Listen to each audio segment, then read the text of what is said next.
여러분, 혹시 이런 경험 있으신가요? 한때 잠깐 유행했던 상품이 어느 날 갑자기 사라지는 일 말입니다. 우리가 오늘 보려는 이 이야기는 그 반대예요.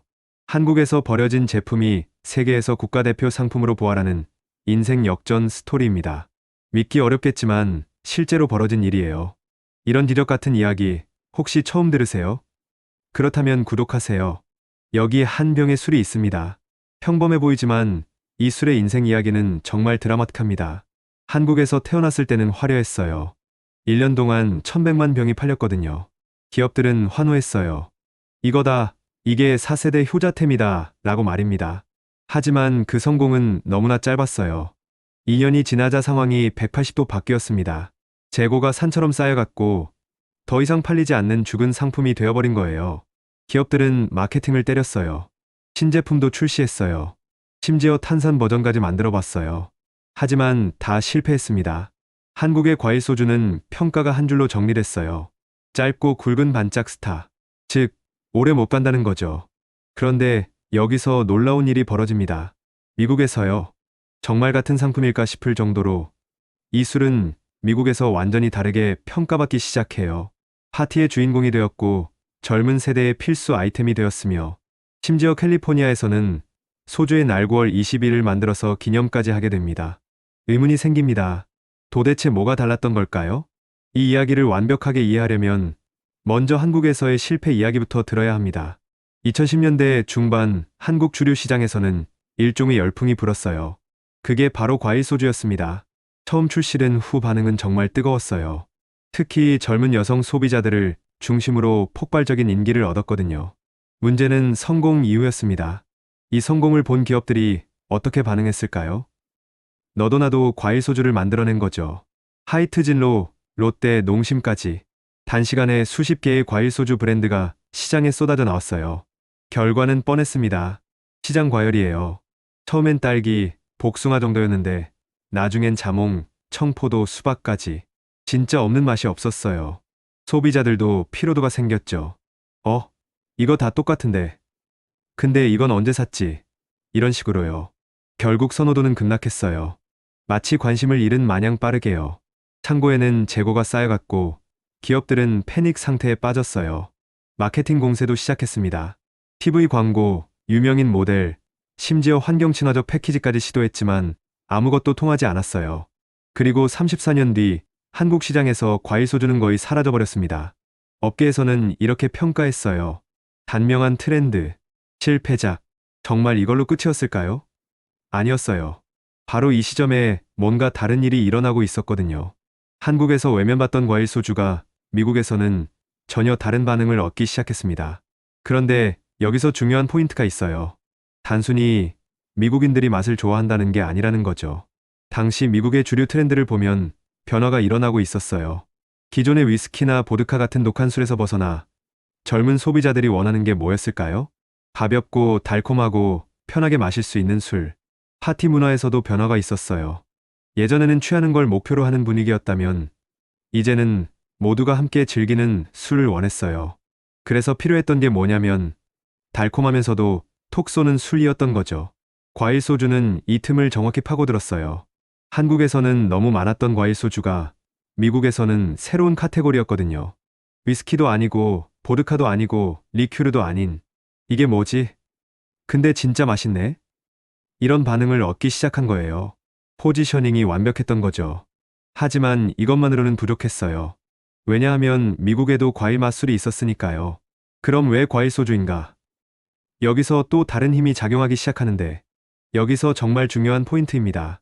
과일 소주가 미국에서 뜨기 시작한 시점을 보세요. 그리고 K-드라마가 미국을 강타한 시점을 보세요. 오징어 게임이 나온 시점을 보세요. K-팝이 글로벌 현상이 된 시점을 보세요. 거의 동일합니다. 당시 미국의 MZ세대는 한국 문화에 빠져 있었어요. 넷플릭스에서 한국 드라마를 보고 유튜브에서 한국 아이돌을 팬심으로 응원하고 한식당에 가서 신메뉴를 시도하는 그런 열풍 속에 있었던 거죠.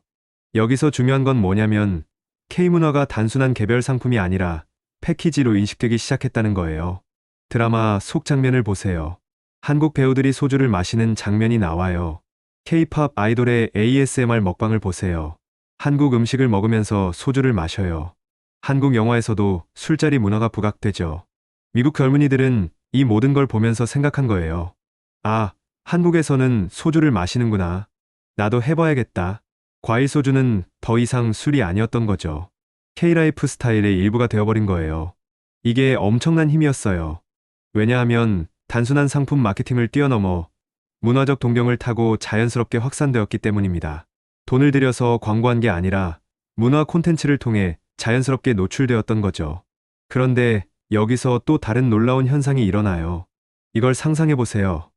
미국의 피트니스 센터에서 근육질의 남자들이 파티를 하고 있어요. 손에 들린 건 뭐일까요? 예전 같으면 위스키나 맥주였을 거예요. 하지만 요즘은 과일 소주 병을 들고 있는 거죠. 한국이라면 상상도 못할 장면입니다. 이게 왜 가능했을까요? 첫 번째, 도수가 낮아요.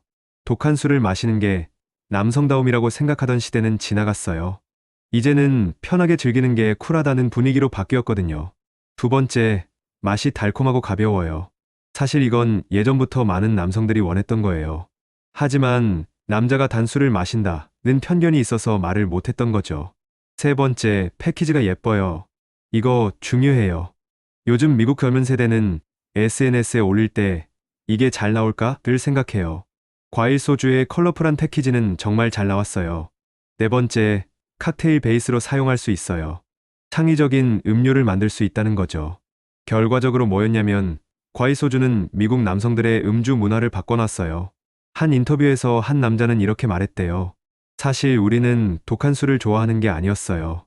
달콤한 술을 마시고 싶었는데 말을 못했던 거예요. 과일 소주 덕분에 이제는 편하게 마실 수 있게 됐어요. 이게 바로 시장에 숨겨진 수요를 발견한 거죠. 여기서 또 다른 흥미로운 현상이 일어나요. 과일 소주가 미국에서 인기를 얻자 덩달아 오리지널 소주, 즉 일반 한국 소주도 관심을 받기 시작한 거예요. 마치 빅픽처의 일부처럼 말입니다. 지금 미국의 슈퍼마켓과 온라인 주류몰에 가보세요. 한국 소주가 놓여 있어요. 심지어 일반적인 상품 대여래요. 예전처럼 특별한 한인마트에만 있는 게 아니라 말이죠. 왜 이런 일이 가능했을까요? 가장 큰 이유는 한식의 세계화예요. 미국의 한식당이 정말 늘어났거든요. 그런데 여기서 중요한 게 한식당의 기본 메뉴를 보세요. 매콤한 거 많잖아요? 불고기, 고추장찌개, 떡볶이. 이런 매콤한 음식에는 뭐가 어울릴까요? 과일 소주. 아니에요. 오리지널 소주가 훨씬 잘 어울려요. 달콤함이 맵고 자극적인 맛을 중화시켜주니까요. 결과적으로 한식당이 늘어나면서 오리지널 소주의 판매량도 폭증했어요. 심지어 일식당과 중식당에서도 한국 소주를 도입하기 시작했어요. 이제 상황을 정리해보면 정말 흥미로워요. 한국에서는 실패작으로 낙인 찍혔던 과일 소주가 미국에서는 오리지널 소주 전체를 세계 시장으로 끌어올리는 미끼 상품이 된 거죠. 마치 영화 속 미끼처럼 사람들을 한국 소주 전체로 유인한 것처럼요. 이게 마케팅 전략인 줄은 모르고요. 자연스러운 시장의 흐름이었던 거죠. 여기서부터는 정말 흥미로운 부분입니다. 한국 기업들이 반격을 시작한 거죠. 처음엔 반신반의했어요. 진짜 이게 먹혀? 미국에서 하면서요. 하지만 데이터가 나오기 시작하자 기업들은 본격적인 투자를 결정했어요. 하이트진로, 롯데 같은 대형 주류 기업들이 나섰어요. 전략은 이거였어요. 첫째, 미국 유통망을 공격적으로 확장했어요. 더 많은 슈퍼마켓, 더 많은 바, 더 많은 온라인 쇼핑몰에 제품을 들여놓은 거죠. 둘째, SNS를 정복했어요. 특히 틱톡과 유튜브였어요. 오리지널 콘텐츠를 만들었고 유명 인플루언서들과 협업했어요. 셋째, 최대한 로컬라이징 했어요. 여기서 중요한 게 뭐냐면 미국의 밈 문화에 편입시킨 거예요. GIPHY에서 소주 관련 필터를 만들었고 소주 관련 밈들이 확산되었거든요. 넷째, 현지 파티와 페스티벌과 협업했어요. 술의 날 공식 음료라는 식으로 말이죠. 다섯째, 칵테일 문화에 적극 대응했어요. 소주 칵테일 레시피를 제공하고 바텐더들과 협력했어요. 결과는 정말 인상적했어요. 과일 소주의 미국 수출량은 연평균 두 자릿수 성장을 기록했어요. 어느 기업의 경우 미국 매출이 전체의 65%까지 도달했어요. 한국 시장보다 미국 시장이 더 중요해진 거죠. 그리고 2019년 캘리포니아 주정부가 공식적으로 9월 20일을 소주의 날로 제정했어요. 공식 기념일입니다. 이건 얼마나 큰 영향력인가를 보여주는 거예요. 한국에서 악성재고, 미국에서 주 공식 기념주 찐엔지요. 이게 바로 일어난 거죠. 이제 우리는 마지막 질문에 도달합니다. 정말로 뭐가 달랐던 걸까요? 같은 술인데 말이에요. 일단 명확한 건 이건 운만의 문제가 아니라는 거예요. 물론 운도 있었어요. K컬처 열풍이 있었으니까요. 하지만 그게 다가 아니었어요. 첫째, 한국 기업들의 포기하지 않는 집념이었어요. 한국에서 실패했지만 국제 시장을 탐색하고 새로운 기회를 발견했거든요. 둘째, 미국 MZ세대의 근본적인 취향 변화였어요. 독한 술에서 가벼운 술로, 남성 중심에서 모두가 즐기는 술로 변했던 거죠. 셋째, K컬처의 폭발적인 영향력이었어요.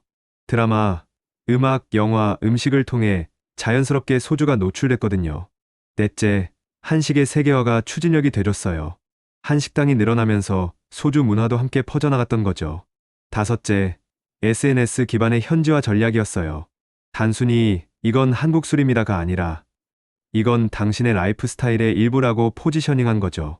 이 모든 요소가 겹쳐서 과일소주는 이제 역대 최고의 전성기를 맞이하고 있어요. 한국에서의 첫 번째 전성기보다 훨씬 크고 훨씬 지속적인 전성기 말이에요. 생각해보세요. 한국에서는 1년 반 정도 유행했던 제품이 지금은 미국에서 5년 이상 계속 성장하고 있거든요. 그리고 계속 확장 중이에요. 이게 바로 글로벌 시대의 기회라고 생각해요. 실패가 반드시 끝이 아니라는 거죠. 시장을 옮기고 타이밍을 맞추고 문화의 흐름을 활용하면 정말 기적 같은 반전이 일어날 수 있다는 거예요. 악성재고에서 세계 효자템으로. 이 이야기는 그냥 과일 소주의 이야기가 아니에요. 한국이 어떻게 세계 시장에서 성공할 수 있는지 그 가능성을 보여주는 이야기인 거죠. 어떠셨나요? 정말 기막힌 반전이죠? 혹시 이런 흥미로운 이야기들이 궁금하신가요? 그렇다면 구독과 좋아요는 필수입니다. 구독 버튼을 눌러주세요. 좋아요도 잊지 마세요. 댓글로 당신의 생각을 공유해보세요. 우리는 매주 이렇게 흥미롭고 통찰력 있는 이야기들을 가지고 돌아옵니다. 다음 영상에서 또 다른 반전 스토리로 만날 때까지 시청해주셔서 감사합니다. 구독, 좋아요, 알림 설정 부탁드립니다. 다음 영상도 기대해주세요.